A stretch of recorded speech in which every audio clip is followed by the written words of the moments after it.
வணக்கம் நண்பர்களே, இது தமிழ் நண்பன் சப்கட் சேனல். இப்போ நம்ம பார்க்க போகிறது ரேஷன் ஜாப் சம்மந்தமான ஒரு சின்ன தகவல் தான். என்ன அப்படின்னு பார்த்தீங்கன்னா, ஒரு நியூஸ் கட் ஒன்று வந்திருக்கு. அதில் என்ன கொடுத்துருக்காங்க அப்படின்றத பார்த்துருவோம். தமிழகத்தில் கூட்டுறவுத்துறை நடத்தும் ரேஷன் கடைகளில் விற்பனையாளர் எடையாளர் பணியிடங்களில் 3000 காலியாக உள்ளது. ஒவ்வொரு மாவட்டத்திலும் பணியிடங்களை நிரப்ப 2024 அறிவிப்பு வெளியிடப்பட்டது. தேர்வர்களுக்கு நேர்முகத் தேர்வு நடத்தப்பட்டது. தற்போது தேர்வு முடிவுகள் வெளியிடும் பணி துவங்கி உள்ளது. நேற்று முன்தினம் இரவு திருப்பத்தூர் மாவட்டத்தில் ரேஷன் வேலைக்கு தேர்வானவர்கள் விவரம் வெளியிடப்பட்டது. தொடர்ந்து ஒவ்வொரு மாவட்டத்தில் வெளியிடப்பட உள்ளது அப்படின்னு. அதாவது திருப்பத்தூர் மாவட்டத்துக்கு ரிசல்ட் கொடுத்துட்டாங்க.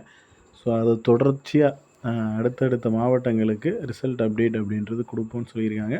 நம்ம மார்னிங்கே இதற்கான அப்டேட் சொல்லுங்கள் அப்படின்ற மாதிரி கேட்டிருந்தீங்க. ஸோ ஒரு சில காரணங்கள்னால கொஞ்சம் அது இது பண்ணி வச்சுருக்காங்க. சும்மா ஒரு நாள் 2 நாள் அவ்வளோதான் டிலே ஆகும். மேக்ஸிமம் உங்களுக்கு வரக்கூடிய வாரத்தில் எல்லா டிஸ்ட்ரிக்குமே ரிசல்ட் பப்ளிஷ் ஆகும்.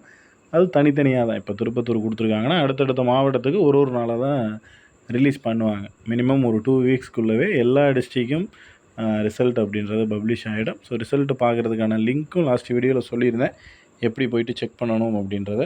ஸோ பார்க்காதவங்க அதை பார்த்துட்டு ரிசல்ட் எதில் செக் பண்ணுறதுன்னு தெரிஞ்சுக்கிங்க. நெக்ஸ்ட் அடுத்த வீடியோவில் பார்க்கலாம். தேங்க்யூ.